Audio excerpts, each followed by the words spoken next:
I've really liked him. I've been on his show. But it does get to the factor, is Dr. Oz relatable to the everyday, hardworking American there in Pennsylvania?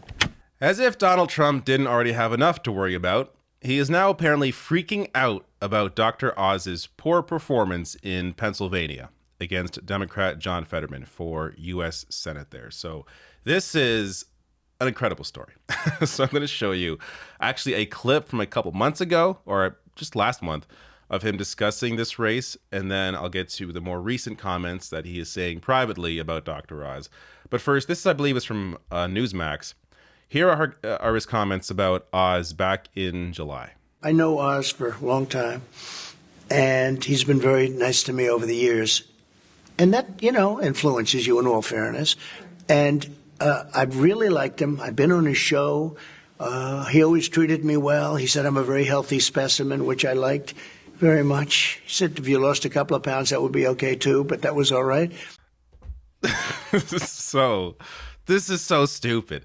Can you imagine being a former president and basing your endorsement off of somebody saying nice things to you? A few compliments is enough. Comments about, Trump being in good shape. He is so incredibly shallow. And that's why at the time, Republican politicians behind the scenes were freaking out about the fact that Trump actually endorsed in the race at all. They wanted to stay out of it because it was him and I believe McCormick was the other candidate there. And Trump decided to back Oz because he was a television host who was nice to him. Meanwhile, the other guy there likely would have had a much better shot in this race, though I still think Fetterman, being a fantastic candidate, would have done a good job, campaigning against him. But regardless here, that's Trump, a month ago discussing why he endorsed Oz. Again, nothing about policy, nothing about who the person, nothing at all, except that he was nice to him and he complimented him on television. Good God. So here are the recent comments now, and there's a lot of them about this race, or Dr. Oz in particular. He's going to effing lose, quote unquote, unless something drastically changes, Trump has said privately of his chosen man in the Keystone State, according to two sources who've discussed the midterm election with the ex-president. In recent weeks, some Trump allies have repeatedly flagged polling for the former president, showing Dr. Oz down at times by wide or double-digit margins to his Democratic opponent. Trump has sometimes responded by asking advisors how it's possible that someone who was that popular on TV for so long is doing so poorly in the polls. When Trump has inquired if the polling has been phony or skewed, multiple people close to him have assured him that, as one of the sources describes to Rolling Stone, quote, "This is not a matter of the polls being rigged. There are major problems with this campaign and more specifically, this candidate." So I'm going to show you the polls here in a second, some recent polling, but can you imagine, again, just supporting somebody because they were on television? Like, this is the mind of Trump. And we're also going to get to, by the way, how he thinks about his own voters, because it's clear based on Trump's opinions about Fetterman, how he feels about people generally. But here he is just, openly discussing, how is it possible that this phony TV doctor, I mean, he's a real doctor, but pushing a lot of garbage on television that was well documented, a lot of these magic diet pills that will just melt away the fat that, of course, he had to admit later, weren't actually magical. But Trump cannot believe that Oz is losing because he was on television, as if that should be enough. Now, yes, that gets you in the door, that gets you name recognition, but if nothing is there and you are known for, selling snake oil, then it's only going to take you, that name recognition is only going to take you so far. Now, recent polling here. So there isn't, I wish there was more polling on this race, honestly, but in terms of, high profile polls, they all have Fetterman way ahead with an average of 8.7 here. The most recent Fox News one, plus 11. The 538 poll average that I showed in my previous video on this race a couple days ago shows Fetterman with about a 10-point lead in their weighted average in this race. So by all accounts, so far, Fetterman is great. Of course, this race is not won yet. Anything can happen between now and November. So understand that, especially if you're in Pennsylvania, make sure you are dedicated to go out to vote for Fetterman. But still, Really good numbers here for Fetterman, which is why Trump is freaking out.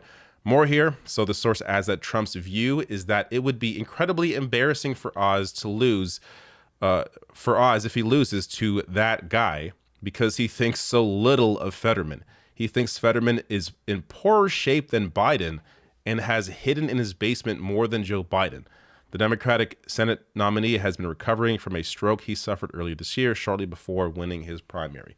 So this is how little Trump thinks of the average person. Fetterman, look, you can't get more average guy than this. I mean, this guy's huge. He's like 6'7" or something crazy. But in terms of just a politician, not your normal politician. And I think that's a large part of Fetterman's appeal. And it's the fact that he's not just, different on the surface, different as in your everyday person different, but also that he has the platform and the record of actually fighting for working class people, unlike most politicians. So he has the substance behind this, appearance of also being your everyman. And this is what Trump hates. Trump thinks this guy looks ridiculous, is terrible. He's not, your TV actor like Dr. Oz is. And because of that, Trump's amazed that Oz is losing. But this is the kind of person that real voters want. More here from this piece. So it wouldn't just be embarrassing for Dr. Oz. According to a third source with knowledge of the situation, the ex-president has gone as far as to privately ask in the past 2 months if it was a mistake to endorse Dr. Oz in the Senate GOP contest.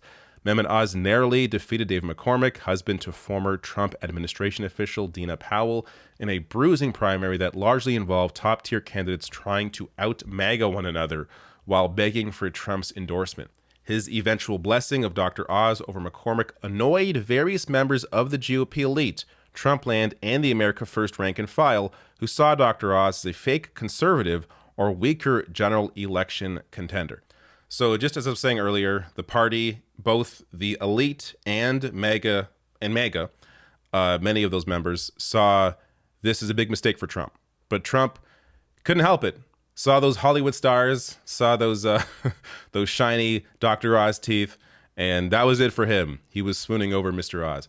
Now, this gets even better. So the former president has used words like lousy and awful, and doesn't make sense to describe how Dr. Oz has been campaigning against John Fetterman over the summer, says another Trump advisor who has spoken to the former president at least twice since June. Quote, weeks ago is when Trump first started asking me and other people, is he going to effing lose? I am positive that I'm not the only one to tell him that he probably will if something big doesn't change. The other source who recently discussed Dr. Oz with Trump says the ex-president has predicted that the candidate will lose unless, quote, he gets his act together, the source said. Paraphrasing Trump, Dr. Oz has faced a brutal series of self-inflicted wounds on the campaign trail. So apart from Fetterman being a fantastic candidate, both in terms of platform, in terms of how he has fought for the working class, and in terms of him just appearing to be different than your typical politician, is also the fact that Oz is a terrible campaigner and has done just horribly in this race, hurting himself in multiple ways. I've covered a lot of that. Search Oz on my channel. You will see many of those videos.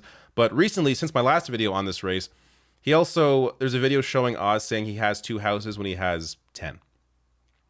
And of course, Fetterman jumped on this as well to continue pointing out how out of touch Dr. Oz is with your average person. Not only is he from out of state, from New Jersey, he also is incredibly wealthy, worth over $100 million, and didn't, work his way up from nothing. His family, well-connected, gave him a lot of advantages, also in his ability to grow and eventually, launch his show. His wife is a TV producer, so she helped to start his show. Like, all these connections, all these advantages in his life, while Oz is out there on, Fox News and Newsmax pretending that he worked his way up. No, he didn't. And he's got 10 homes. Not really, someone that can connect with the average person. Another example of him and these self-inflicted wounds is that, so I covered this. He went grocery shopping for crudité, as Pennsylvanians do, which is a veggie tray. But he was because of the backlash to that, he had to go on Newsmax to respond to these questions about his crudité. Let's talk crudité, if we can. As you know, this video went viral. You were at Wegmans. going through the veggie aisle, essentially hitting on inflation and how things cost more. Putting together a plate of crudité would cost you more than 20 bucks. You said that you were at Wegner's. This is a very popular local grocery in this region called Wegmans. Your response to this, and not only the video that is making its round, Fetterman is campaigning off of it. He has raised quite a bit of money off of that video. But it does get to the factor, is Dr. Oz relatable to the everyday, hardworking American there in Pennsylvania? Listen, I rolled my sleeves up my whole life. I've taken care of patients, saved lives, invented devices. I've started foundations where we take care of tens of thousands of teens around the country, trying to help wherever I can. That's what my life's been about. You know, but I joke about a crudité, which is a way of speaking about how ridiculous it is that you can't even put vegetables on a plate. In the middle of a campaign, we'll do whatever we need to do to make sure the people of Pennsylvania respect what we're about, and that we're going to work as hard as we can to fix their problems. It's what I've done my whole life. It's what I'll continue to do. I challenge my opponent. What have you done, rolling your sleeves up in your own life, to make life better for the people of Pennsylvania? And I think if the voters, when they do look on November the 8th, they're going to answer one basic question. Are we happy with where the country is headed? And I think for most people the answer is no, which is why I'm the choice. I'm the man for change. I'm the person who put us on the right track and address many of the challenges, cost of living, crime, and our schools that afflict so many Pennsylvanians. And I mean to fixate on it, but I just, for those watching in Pennsylvania, you know how particular many people are about their groceries. What happened with Wegmans and Wegner's? Can you explain that to them? Yeah, I was exhausted. When you're campaigning 18 hours a day, listen, I've gotten my kids' names wrong as well. I don't think that's a measure of someone's ability to lead the Commonwealth. All right. Now, I don't know if getting your kids' names wrong is the perfect defense here. But look, I discussed in my video on this. You know, people misspeak. That isn't a big deal. It's the fact that Oz is already being painted as somebody who is not from the state. So to have a pre-recorded video of you not even getting the name of the grocery store correct. Again, they could have reshot the video. It was like 30 seconds long. They could have reshot the video easily.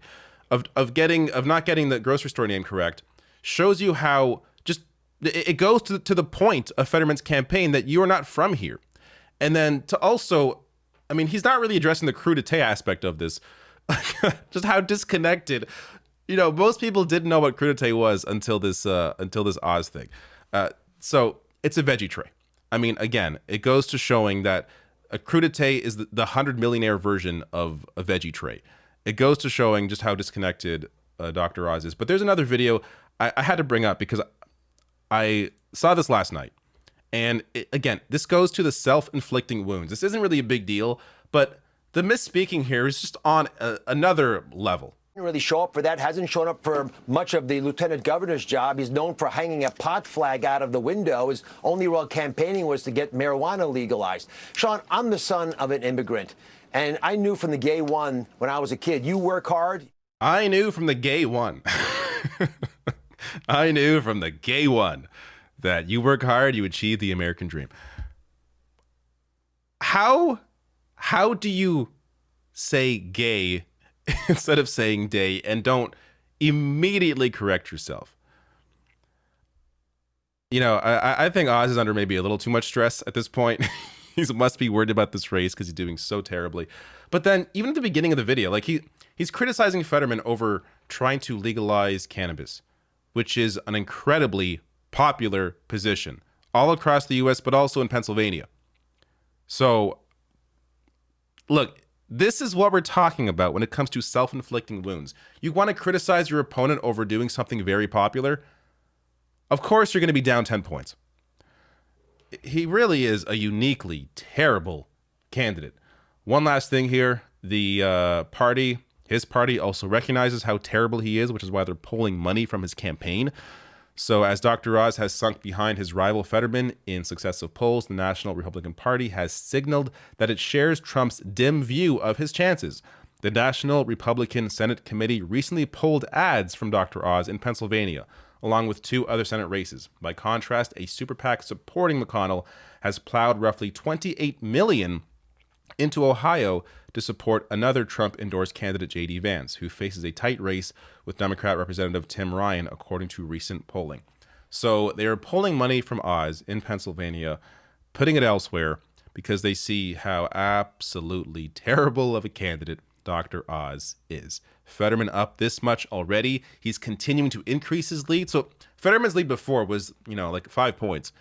Then it was 8 points, then 11 points. Who knows where it can go? Now, again, the race is not over. It can completely reverse. Something could happen. You never know. But the way it's going right now, Oz just does not know how to campaign, and that in combination with Fetterman being a uniquely fantastic candidate for Democrats is really sinking Oz. And this is why Trump is freaking out.